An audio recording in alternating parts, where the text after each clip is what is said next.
আজ আমার বক্তব্যের বিষয়বস্তু হলো পর্দা। তাই পর্দা আরবি শব্দ হলো হিজাব। এটি ইসলামের একটি পরিভাষা। হিজাব শব্দের আবিধানিক অর্থ হলো আবরণ বা অন্তরায়। ব্যভিচার থেকে বেঁচে থাকার জন্য নারী জাতিকে পরপুরুষ ও গায়ের মুসলিম ব্যক্তি হতে নিজের রূপ লাবণ্য ও সৌন্দর্যকে গোপন রাখা এবং গায়ের মুসলিম পুরুষের সাথে অবাধ মেলামেশাকে পরিহার করে চলাকে পর্দা বা হিজাব বলা হয়।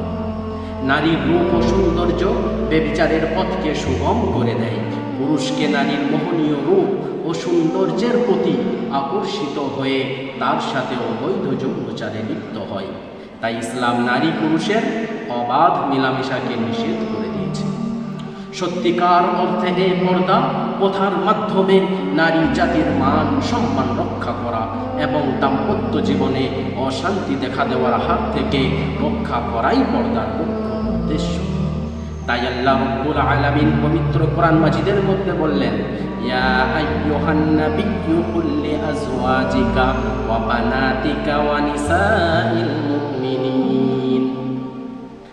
হে নবী, আপনি আপনার বিবিগণ ও মেয়েদের এবং মুমিন মহিলাদেরকে বলে দিন তাহারা যেন তাদের চাদরের কিছুটা অংশ মুখের দিকে নামিয়ে নেয়।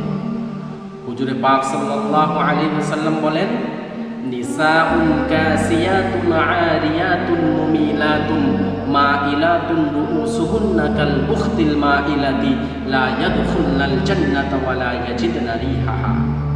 যে সব নারীরা কাপড় পরিধান করে উলঙ্গ থাকে, পাতলা পাতলা কাপড় পরে থাকে, টাইট ফিটিং কাপড় পরে থাকে এবং সেই কাপড় পরে নিজেও খুশি হয় এবং অন্যদেরকেও খুশি করে, আল্লাহ নবী বললেন তাহারা কোনোদিন জান্নাতে প্রবেশ করবে না।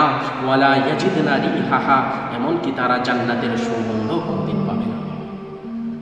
হুজুরে পাক সাল্লাল্লাহু আলাইহি ওয়াসাল্লাম আরো বলেছেন, লা'নাতুল্লাহি কাসিয়াতুন আরিয়াতুন।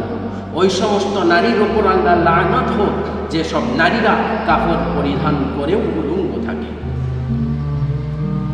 পর্দার ব্যবস্থার সুফল। পর্দা একটি সামাজিক ধর্মীয় ব্যবস্থা, ইসলামী সমাজ ও রাষ্ট্র ব্যবস্থা। কেউ বেপরদা বা অশালীনভাবে রাস্তায় বের হতে পারবে না, কাউকে নির্লজ্জতা ও বেহায়াপনা সৃষ্টি করতে দেওয়া হবে না, নারীর রূপ ও সৌন্দর্যকে পুঁজি করে কাউকে বিকলাঙ্গ করতে দেওয়া হবে না। নারী জাতিকে ইসলামী শিক্ষায় শিক্ষিত করে গড়ে তুলতে হবে। তাদের জন্য আলাদাভাবে স্কুল, কলেজ, ব্যাংক, বিমা, বিশ্ববিদ্যালয়, হাসপাতাল গড়ে তুলতে হবে। তাহলে আর নারী জাতিকে ব্যর্থতার গিলানি নিয়ে পরাজিত হয়ে থাকতে হবে না। বর্তমান নারীরা কোণঠাসা হয়ে পড়ে আছে, এই অবস্থা থেকে তাদেরকে মুক্তি করতে হবে এবং ইসলামী সমাজের যুবকদের ইসলামী শিক্ষায় শিক্ষিত করে গড়ে তুলতে হবে। তবেই তারা নারী জাতিকে শ্রদ্ধা ও সম্মান করতে শিখবে। তবেই ইসলামী বিধিবিধান মান্য করা এবং পর্দা মেনে চলা সেই পরিবেশে সহজ হয়ে উঠবে। পর্দার ব্যবস্থার কুফল। বর্তমান পৃথিবীর দেশে দেশে নারী জাতি পর্দা ছেড়ে বেপর্দা ও উলঙ্গপনায় মেতে উঠেছে এবং নির্লজ্জতার প্রসার ঘটিয়ে দেশ ও জাতির সর্বনাশ ডেকে আনছে।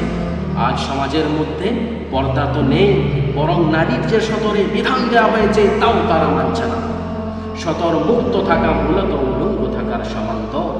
উলঙ্গ থাকাটাই যদি সভ্যতা, আধুনিকতা ও ভদ্রতা হয়ে থাকে, তাহলে পশু পাখি, কীট পতঙ্গ কিংবা আদিম অধিবাসীদের সর্বাধিক ভদ্র ও আভিজাত বলতে হয়, কিন্তু তা তো কই আমরা কেউ স্বীকার করি না।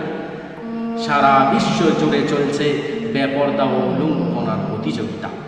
কে কতটা উলঙ্গ হতে পারে, কে কতটা নগ্ন ও নির্লজ্জ হতে পারে। টেলিভিশন, পত্র পত্রিকা, ইন্টারনেট ইত্যাদিতে নারীর উলঙ্গ ছবি জনসমক্ষে আর এখন আশ্চর্যের উদ্বেগ করে না, অবনিয়মিত হয় না কারো দৃষ্টি।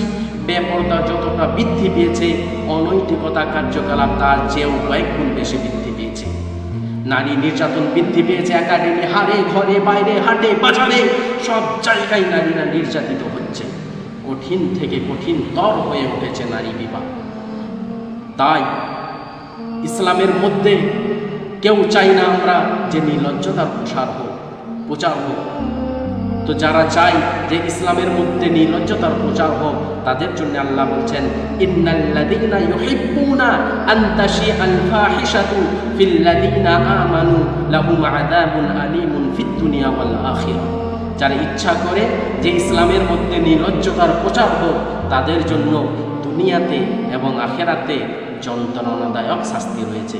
তাই আমার ভাইয়েরা, আমার মা বোনেরা, বেশি বেশি করে পর্দার থাকার চেষ্টা করি এবং নারীদেরকে বেশি বেশি পর্দা রাখার আমরা সুব্যবস্থা করি। যাই হোক, আল্লাহ রাব্বুল আলামিন আমাদেরকে নারীদেরকে ইজ্জত করার, সম্মান করার এবং নারীদেরকে পর্দা রাখার এবং পর্দা করার সুব্যবস্থা করার তৌফিক দান করুন। আমিন। ওয়া আখিরু দাওয়ানা আনিল হামদুলিল্লাহি রাব্বিল আলামিন।